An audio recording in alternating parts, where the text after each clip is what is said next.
Assalamualaikum warahmatullahi wabarakatuh. Halo semuanya.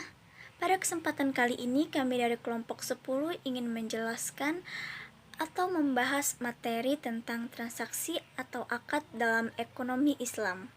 Sebelum kami membahas materi tersebut, izinkan kami untuk memperkenalkan diri terlebih dahulu.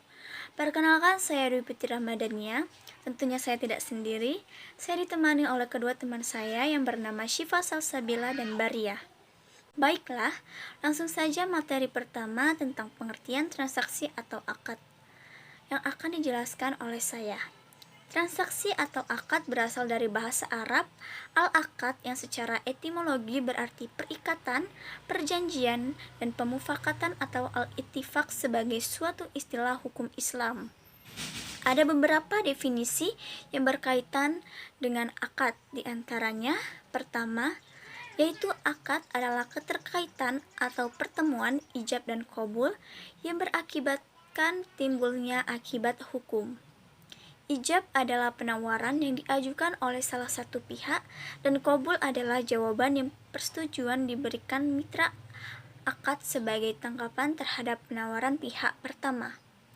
Yang kedua, akad merupakan tindakan hukum dua pihak karena akad adalah pertemuan ijab yang menyatakan kehendak dari satu pihak dan qabul yang menyatakan kehendak dari yang lain. Selanjutnya, rukun-rukun akad. Akid ialah orang yang berakad. Orang yang berakad masing-masing terdiri dari satu orang atau beberapa orang pihak-pihak yang melakukan akad disebut dengan subjek hukum atau yang orang melakukan akad.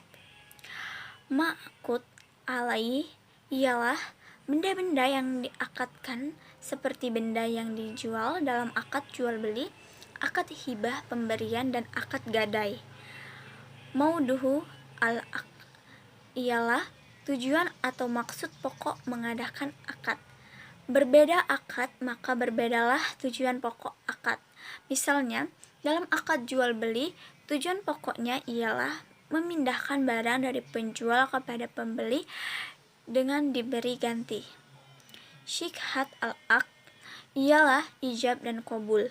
Ijab adalah permulaan penjelasan yang keluar dari salah seorang yang berakad sebagai gambaran kehendaknya dalam mengadakan akad. Baiklah, selanjutnya yang akan dijelaskan oleh Syifa Salsabila. Kepada Syifa Salsabila saya persilakan. Baiklah, saya akan menjelaskan tentang syarat-syarat akad dan jenis-jenis akad. Syarat-syarat akad meliputi yang pertama, yaitu kedua orang yang melakukan akad cakap dalam bertindak. Yang kedua, tempat akad adalah tempat bertemunya saksi antara kedua belah pihak yang sedang berakad, yaitu bersatunya kata sepakat di tempat yang sama. Yang ketiga, akad itu diizinkan oleh syara, dilakukan oleh orang yang mempunyai hak melakukannya, walaupun dia bukan akid yang memiliki barang. Yang keempat, ijab itu berjalan terus tidak dicabut sebelum jadinya qabul. Kelima, ijab dan qabul mesti bersambung sehingga bila seseorang yang berijab sudah berpisah sebelum adanya qabul, maka ijab tersebut batal.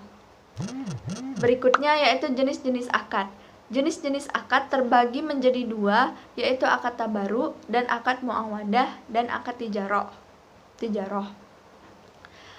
Akad tabaru adalah segala macam perjanjian yang menyangkut transaksi yang tidak mengejar keuntungan atau non-profit transaction.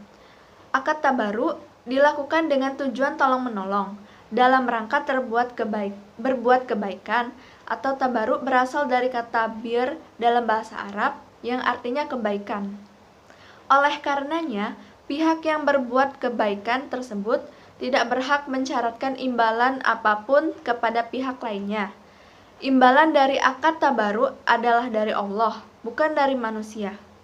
Namun demikian, pihak yang berbuat kebaikan tersebut boleh meminta kepada rekan transaksinya untuk sekedar menutupi biaya yang dikeluarkannya untuk dapat melakukan akad tanpa mengambil laba dari tabaru tersebut.